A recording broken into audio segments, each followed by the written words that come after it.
Break के बाद एक बार फिर आपका स्वागत है। आइए अब नजर डाल लेते हैं कुछ और खबरों पर। पाकिस्तान की राजधानी इस्लामाबाद में वार्ता के बाद स्थिति बेहतर होती दिख रही है। आज तहरीक-ए-इंसाफ और नवाज शरीफ सरकार के बीच सरकार विरोधी प्रदर्शन खत्म करने पर वार्ता की गई। हालांकि इमरान खान ने कहा कि वो प्रधानमंत्री नवाज शरीफ के इस्तीफे पर कोई समझौता नहीं करेंगे। उधर ताहिरुल कादरी के समर्थकों ने आज संसद का घेराव किया। इस्लामाबाद में जारी प्रदर्शनों के सिलसिले को खत्म करने के लिए आज इमरान खान की पार्टी तहरीक-ए-इंसाफ और पाकिस्तान सरकार के बीच बातचीत की गई। पहले दौर की इस वार्ता में राजनीतिक संकट और प्रदर्शनकारियों द्वारा संसद की घेराबंदी का अंत करने के लिए समझौते की कोशिश की गई। हालांकि इमरान खान की ओर से प्रधानमंत्री नवाज शरीफ के इस्तीफे की मांग अब भी की जा रही है। मैंने कमेटी तश्कील दे दी है, हमारी कमेटी तैयार है। गवर्नमेंट अपनी कमेटी तैयार करो, हम बात करने के लिए तैयार हैं। लेकिन मैं फिर से कहता हूं, बात करने का कोई फायदा नहीं जब तक नवाज शरीफ रिजाइन नहीं करता। वहीं वार्ता में शामिल हुए कई लोगों ने बताया कि बातचीत के बाद माहौल बेहतर हुआ है। हालांकि तहरीक-ए-इंसाफ ने सरकार के सामने कुछ मांगे भी रखी है, जिन पर सरकार की ओर से जल्दी जवाब दिया जा सकता है। वहीं मौलवी ताहिरुल कादरी के समर्थकों ने आज पाकिस्तानी संसद को घेरने की कोशिश की और इसे अपनी कामयाबी बताया।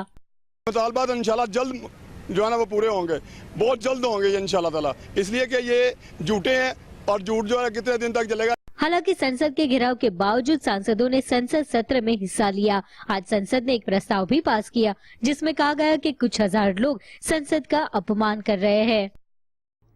अब खबर फिल्म कौम दे हीरे पर जारी विवाद की। विवादों में फंसी पंजाबी फिल्म कौम दे हीरे को आज बैन कर दिया गया।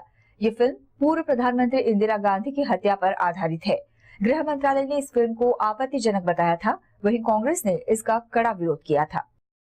पूर्व प्रधानमंत्री इंदिरा गांधी की हत्या पर आधारित पंजाबी फिल्म कौम दे हीरे पर आज पाबंदी लगा दी गई। ये फिल्म कल यानी 22 अगस्त को रिलीज होने वाली थी। फिल्म में इंदिरा गांधी के हत्यारों को सिख समुदाय का हीरा बताया गया, जिसे लेकर इसका चौतरफा विरोध किया जा रहा था। कांग्रेस समेत कई राजनीतिक दलों और संगठनों ने फिल्म पर प्रतिबंध लगाने की मांग की थी। I'm surprised कि सेंसर बोर्ड ਨੂੰ ਇਸ ਨੂੰ ਦੇਖਣਾ ਚਾਹੀਦਾ ਸੀ। Sir history is one side but maintaining a future balance ताकि कोई झगड़ा ना होए, कुछ प्रॉब्लम्स ना हों, कोई बंदा प्रवोक ना होए, इज आल्सो द रिस्पांसिबिलिटी। कौम दे हीरे पर कांग्रेस के कड़े विरोध के बीच देश के गृह मंत्रालय ने भी ऐतराज जताया और इस फिल्म को क्लियरेंस देने पर सूचना और प्रसारण मंत्रालय से फिर विचार करने के लिए कहा। गृह मंत्रालय का कहना था कि फिल्म पंजाब समेत कई राज्यों में सांप्रदायिक सौहार्द को प्रभावित कर सकती है। हालांकि फिल्म के निर्माता ने इससे इनकार किया और कहा कि उनकी फिल्म में ऐसा कुछ नहीं है जो आपत्तिजनक हो। ऐसा कोई विवाद का इसमें कोई लॉजिक नहीं लगता है, क्योंकि लोग बिना देखे बिना समझे, कुछ उन्हें मालूम नहीं है पिक्चर के बारे में, एक अजम्पशंस के तौर पर इसको विवादों में डालने की कोशिश कर रहे हैं। इसमें कोई भी ऐसी कंट्रोवर्सी का कोई भी ऐसा सब्जेक्ट नहीं है। इंदिरा गांधी हत्याकांड पर आधारित इस फिल्म को मंजूरी देने के लिए सेंसर बोर्ड पर आरोप लग रहे हैं। कौम दे हीरे फिल्म की कहानी ऑपरेशन ब्लू स्टार से शुरू होकर इंदिरा गांधी के हत्यारों को फांसी दिए जाने पर खत्म होती है। इंदिरा गांधी की हत्या के बाद देश भर में सिख विरोधी दंगे भड़के थे। वहीं समय समय पर शिरोमणि गुरुद्वारा प्रबंधक कमेटी हत्यारों को शहीदों के रूप में सम्मानित करती है। वहीं दुनिया के सबसे ऊंचे युद्ध क्षेत्र सियाचिन में 18 साल पहले गायब हुए एक सैनिक का शव मिला है। सेना में हवलदार रहे गया प्रसाद के शव को आज उनके पैतृक गांव ले जाकर सेना ने पूरे सम्मान के साथ अंतिम विदाई दी।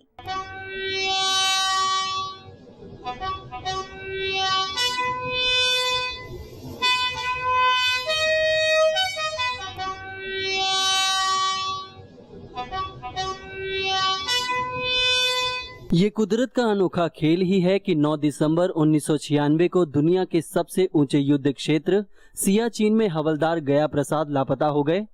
18 सालों तक सेना के इस जवान का शरीर बर्फ में दबा रहा और इतना समय बीत जाने के बाद आखिरकार इस जवान को सम्मान से अंतिम विदाई दी जा सकी।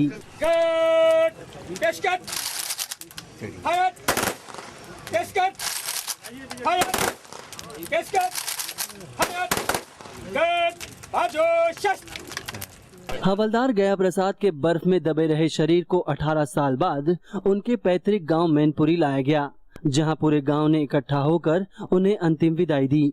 सियाचिन के जिस इलाके से गया प्रसाद के शव को बरामद किया गया वो इलाका साल भर बर्फ से ढका रहता है, लेकिन सीमा पर तनाव को लेकर वहां भी भारतीय सेना के जवान तैनात रहते हैं।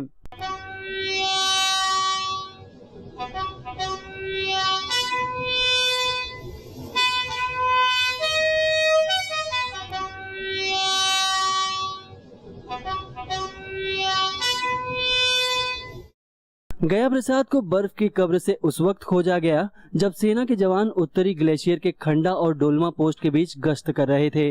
18 साल तक बर्फ में दबे रहने के बावजूद गया प्रसाद का शव पूरी तरह से सुरक्षित था।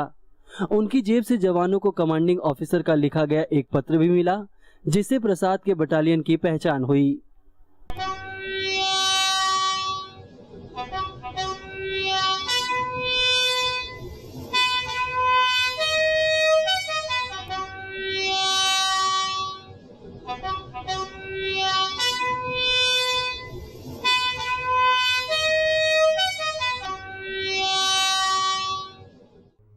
आज की खबरों में इतना ही। फिलहाल मुझे दीजिए इजाजत। देश और दुनिया की बाकी बड़ी खबरों के लिए देखते रहिए टीवी एशिया। नमस्कार।